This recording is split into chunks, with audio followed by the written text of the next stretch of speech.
Hello everyone, welcome back to the channel. I am Abe with MysticGenMara.com, a small town mystic from the middle of Idaho. And tonight I want to offer a book review. Unfortunately, this book is out of print. I did notice online there's a lot of them floating around, mainly on Amazon, but I bet if you check your local bookstores, especially your used bookstores, you might be able to find it.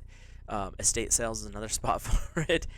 But it is called Ritual Magic, What It Is and How to Do It by Donald Tyson. I'm purposely leave my sticker. I'm a little bit of a dork. Those who are old enough know what that symbol means up there in the corner. This is a Hastings book.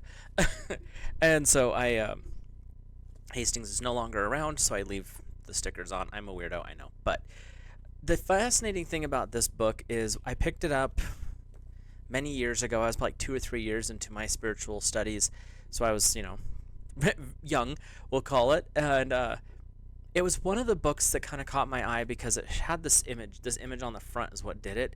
Is like, okay, well, what does this mean? Because a lot of the stuff that I'd seen or read about so far was by other authors, but it was very much towards a Wiccan bent versus this one, which is much more for ritualists. And it's in the same vein as I just lost the name of the book. There's another book by Israel Regardie. He wrote one, High Magic, High Magic, I think is the name of it. It's that vein, so it kind of goes through the different aspects. But unlike that one, which doesn't go into rituals, this one has a section on practices as well. But he goes through, and this is kind of the reason I liked this one, and it opened up a different way of looking at mysticism back in the day when I first picked this up. And like I said, that was a couple years ago. We won't talk about how many. He goes through and he describes magic in the way that Crowley did. So the definition of magic is the art of affecting the manifest through the unmanifest. Crowley would say the art of creating change in accordance with will. So basically, you're taking things from the ether and pulling them into the physical. And then he goes through and describes kind of a breakdown of how you would do that. The first one is every creative act is magical and every magic is creative. And the more you are in the mystic sense of the world, or the mystic corner of the world, you realize that every time you're creating something, it's a form of magical practice, whether you are consciously aware of it or not. Then he goes into what can be predicted is not magic, what is magic cannot be predicted. Sounds contradictory, except for, according to modern people, steps A, B, C leads to D. So that's predictable. That's not magic, that's just steps. But the magical aspect is when you start at A and you work your ritual, you end up at D, that's not predictable. When you start involving spiritual or metaphysical actions into your practices, it takes it from this is the only way to do it to here's a whole universe worth of other ideas. Sometimes it's a shortcut, sometimes it's a complete deviation, and you end up in a completely different spot, but your soul's outcome is always the same. It's where you need to be. So then you go into the third section, which is magic in action looks like luck. And anyone who's ever had a successful, well, all magic is successful unless you're doing something goofy, but when you've had a successful ritual, everything falls into place. Everyone around you is like, how did you do that? Because they don't realize what you've done on the other side. You see as A to D, and you've succeeded, and everything fall into place, and everyone else is like, oh, that person's just lucky. They might be, but they also might be doing something else. The fourth lesson is magic, like water, is always seeking the easiest course. That's the thing, is you're not going to force most magics. There's a handful out there that are a little more aggressive, which I will talk about those later, but those are not, to be completely honest with you, the kickbacks, if something goes wrong, are disastrous. So I don't go there. I'll talk about them, but it's going to be in a general sense. Your fifth lesson, magic is unbound by time and space. So when you plan and prepare a ritual, if you get to a point where that's something you're interested in, understand that what you view as linear time, tick, tick, tick, tick, tick of a clock, means absolutely nothing when we get into the metaphysical. Because what you're doing is you're bypassing the entire structure that our conscious minds have put into place to measure time and space. Magic steps outside of that and is like, okay, that's cute. You keep that over there. We're not doing that. And that's why when we are in meditation and when we're in prayer or we're in the act of a ritual, time gets really weird in there. You can feel like you're doing something for hours and it's been like 2 minutes. Or sometimes you're like, you just can't get going, and so you just quit because you're just like, this is pointless, and you just lost 3 hours. And I've had both instances happen, and it's weird when it kicks in like that because you're like, wait, what was I missing?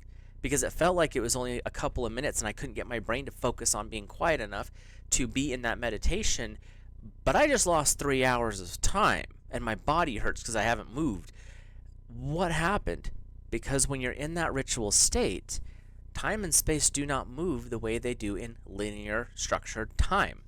And so it's kind of fun when you start getting into it like that.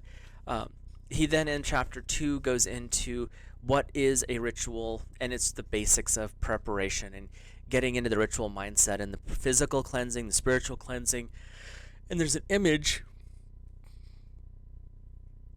that I thought was kind of cool. It's one of the old woodcut type paintings, but it shows a wizard or mage or whatever you want to call it down here summoning the angel over here who is chasing off the demon. They're over here. And then you got other demons floating around out there because whenever you start to work with this, that's why there's a very strong focus in ritual practices on protection and building the right field, because the more you infuse your being with light, the more other things that may not be as positive are drawn to you. It's like moth to a flame concept. And so he does reference that through here, that there's a lot of focus when we start getting into actually being into this ritual state where we're dealing with spiritual energies, not just the elemental energies, which is more of the Wicca aspect, which is still valid, don't get me wrong. But when you get into the ritual style of things and that side, it tends to get a little more interesting. We'll put it that way. And so you really want to make sure that you're doing things for the right reasons when you get started. The other part he talks about through here, and I will back this up from personal experience, when you are doing ritual, see, elemental magic, Wicca, that kind of stuff, for the most part, once you get into that pattern of your 8 Sabbats, your full moon rituals and things like that, those become rituals unto themselves and they start to build their own charge. But a lot of the magic that you will do with elements, it's a one and done thing. You might burn a candle for 7 days, or you might bury something out back for 14 days, whatever, or a full moon cycle. But it's not a lot of daily consistent. Like, there's certain things you should do, recommended, but it's not the same. And I'm not saying, again, not knocking anything, it's just different people's interests. With ritual mysticism and magic, it's a daily practice. This is not something you're going to do once in a while. Once you decide to go down this path, and there will be people who can argue about it, and that's fine, let me know your thoughts. But from experience, when you go down this path and you start doing this, it becomes such a craving almost of your soul to continue to build that, to open those light filters back into your system.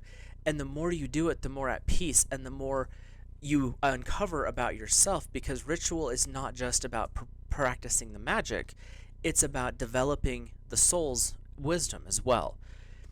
And then of course, I love the wood prints, so we're going to show a couple of these. This is a Faustian bargain, and then we've got like an old grimoire with some demons running around there. But then we hop into where the roots of magic are, and this goes back into, he references most of this starts in Egypt, but let's be real here, it goes back way beyond that now that we know more about Samaria and Chaldea. So you have that section, and it's just more letting you know about what some of the older beliefs were, the Egyptians, the Greeks, the Romans. He touches a little bit on Samaria and Chaldea, but that's not a big focus in this particular text. Then he talks about the people who have stepped into the modern magic age, which is Aleister Crowley, we have Samuel McGregor Mathers, we have Woodman and Walcott, that whole clan, Eliphas Levi and all of that crowd. He even touches on H.P. Blavatsky, the founder of the that society. I can never say that quite right. But his purpose is to give you an idea that, yes, in the past, this is what was going on. But then he walks it into the present, saying, but it ain't dead yet, which, from a logical perspective, it's not dead. How could it die? It just took on different forms because it had to survive, just like, everything else does. He even talks a little bit about Gerald Gardner, which, if you're curious to know about him, I have done some streams about that in the past. You can check those out under History of Spirit, I think is what it is, the playlist. But he just wants to give you the broadest range possible. Like I said, it's a lot like Regardie's work, but this one is more pointing specifically to as build up to the rituals. The one part I do appreciate with what he says here, but I'm going to caveat this with I don't always agree with it. What you could expect from ritual magic. And he says in here, those who approach ritual magic for the first time usually harbor the unrealistic expectations shaped by their confused and erroneous notions of what magic is and how it will work. Attracted in the beginning to the aura of mystery and the promise of power, drawn by the lure of the forbidden and the spice of danger surrounding this ancient art, they become cynical when the magic fails to live up to their expectations. Okay, well, I came to it from a different perspective, and that's the beauty of today's world, is we've come to understand that this is not just about conjuring like with a wand, Harry Potter style, or any of the plethora of Disney movies out there. That actually can occur in a certain type of environment. Again, magic doesn't need time and space to activate. But the reality of ritual magic is a long haul. This is not a quick and one and done. You're building upon building, and that's the difference. And so when you start to understand, he goes through here and talks about what it is you're developing in this what you can expect chapter, which is on 63, I believe, in this text. He quotes things like, what is below is like that which is above, emerald tablet. That which is above is like that which is below to accomplish the miracle of the one thing. Meaning you're not doing just one aspect and expecting it to work. You're building, you're projecting. When it's projected, you pull it back down. So you're, as without, the outside world, you see, you understand, you pull it inside. How are you going to make it personal? How are you going to make it your own? And then you project it back out. And that's what's going on through this section, is he's talking about the mechanics of ritual work. The practice of ritual magic, and I've talked about this in other videos with the biographies of some of the people I've talked about, it's not to create change out here. You start in here and in your heart. You get alignment between the mind and the heart, and then you get that soul brought into the picture, and it brings fusion.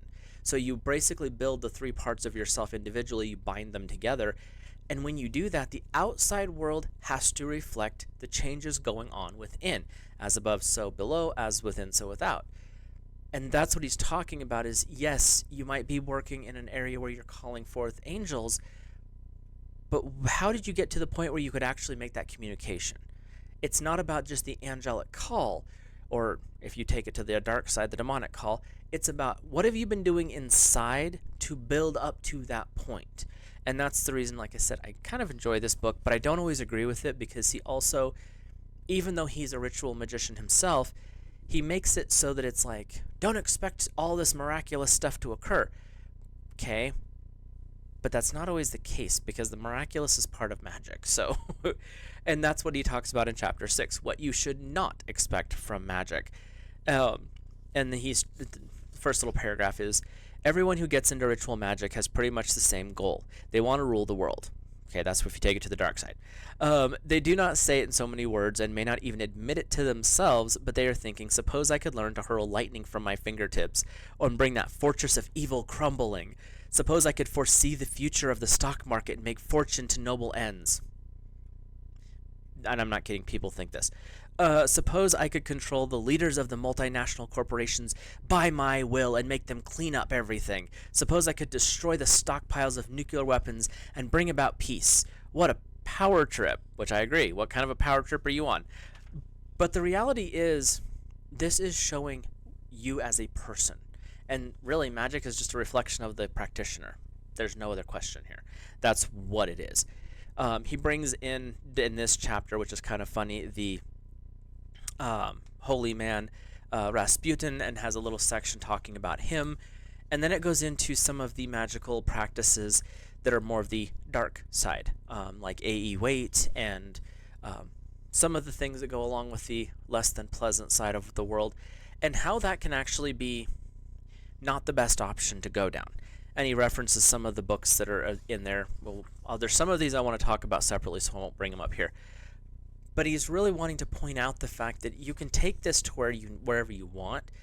The best option, work for the positive. It's a long haul, but you're going to uplift yourself. And as you lift yourself and you connect in with God's source, you're opening that energy and that light.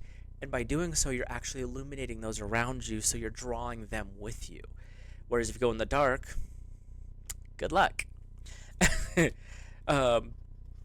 do have to understand your shadow to process, but I'm talking like demonic stuff.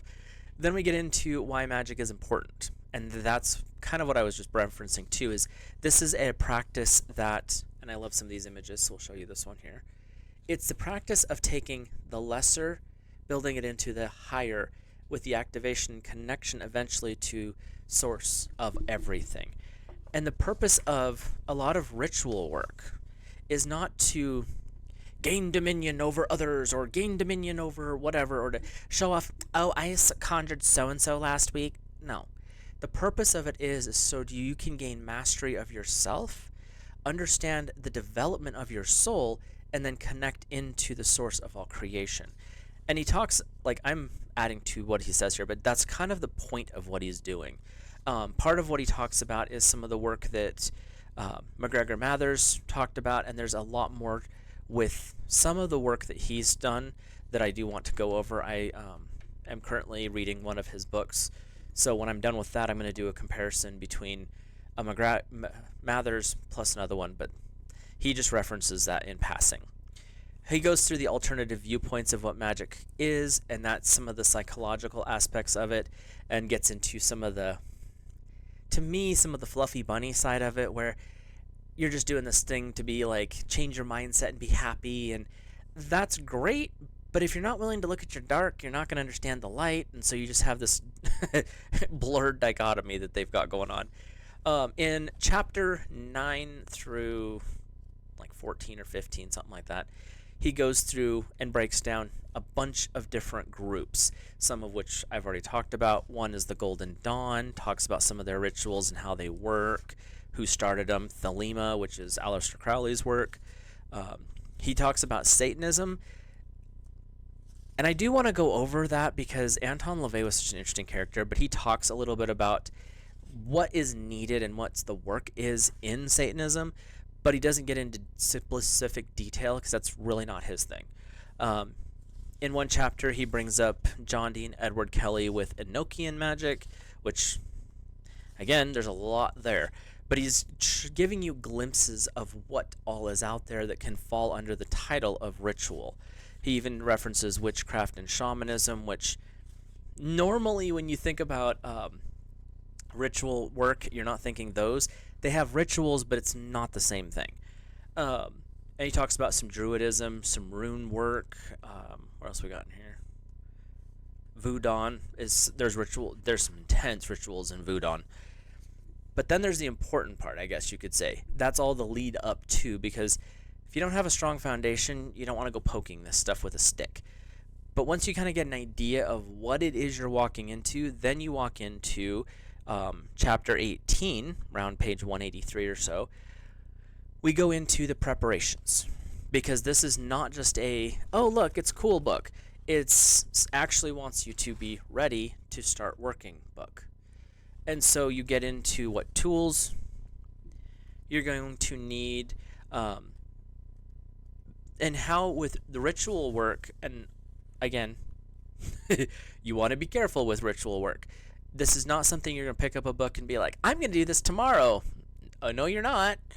You're going to want to do the preparation work, and that's what he talks about, is how you're preparing, what do you want to do. You want to end up getting to the point where you understand some of the ancient Hebrew terms, like the term of the tetragrammaton, which also breaks down into the mottos of to dare, to know, to will, and to be silent, which all have different variations. Your dare is your desire, the will, the thing that you want to build. Then you have to know, which is to form it in your mind, to bring it into something that you can see, visualize, and make it concrete in that respect. To will is to bring it into physical form. Not always the easiest part, because we can see it, we can understand it, but how do you make it out here? And that's part of the process. And then to be silent. And this is where the struggle comes in a lot of these ways, because you got the concept, you visualized it, now you're bringing it out. Now, can you keep your mouth shut and let the magic work? Not always easy. And so that's why we journal, so we don't talk about it. But then he goes through the ritual tools, which is over here. And you don't have to have every single tool. He goes and talks about the basics of what you will need. You need a place where you can draw a specific sized circle, which is very important in ritual work. An altar, also kind of a requirement.